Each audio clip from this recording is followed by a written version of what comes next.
Welcome to SD Productions and our second series. In this series we will be looking at Trackdays, how to obtain a race license, the typical race weekend, flags, how classes are determined, the bikes, and how championships work. And we'll also have a special episode on road racing. We hope you enjoy the show. Before you go racing, guys, it's probably best if you went to do a couple of days at the Ron Haslam Race School and do some track days just to build up your track knowledge and some confidence on track. So I'm sure some of you out there wondering what a track day is. Well, a track day is basically where members of the public can take their own bike to a race circuit and blast around for the day, and where racers can get some practice in a particular track. So when you book to go on a track day, you can select which group you want to go in. There's lower, middle and advanced. Now you go for whatever ability you feel like you are. Don't be pressured by your mates or anybody else to go in whatever group. You go in whatever group feels best for you.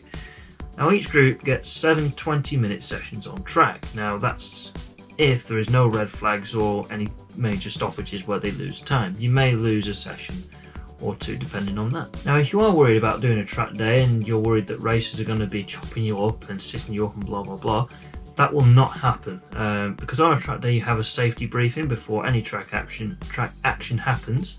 So they'll tell you no racing is allowed, you can overtake people but do it in a safe manner. So yeah, the track day companies want everyone to have a nice, happy, safe day and to everyone to go home at the end of it. So a usual track day procedure runs like this.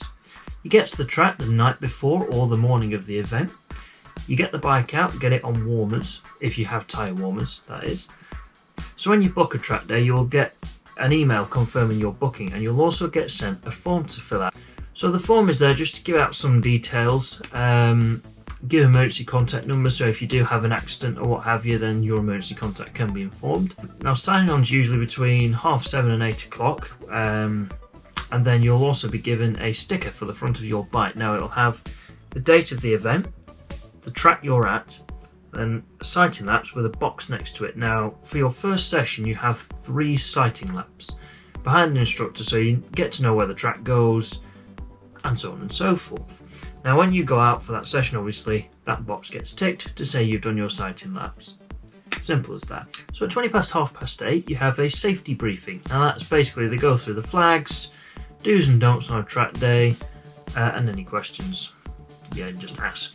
So after the main briefing, there's a smaller briefing for the lower group, just so that you guys can just reduce your nerves slightly and they can make you feel assured that nothing bad's going to happen.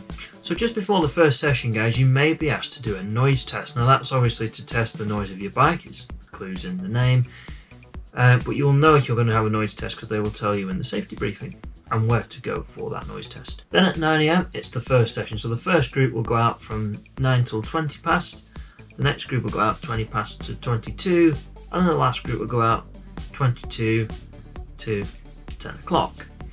Like I said earlier, you'll get 3 sighting laps behind an instructor so you know where the track goes, just to settle the nerves, and once you've done your 3 laps the instructor will pull into the pits and wave you bye and off you go for the day.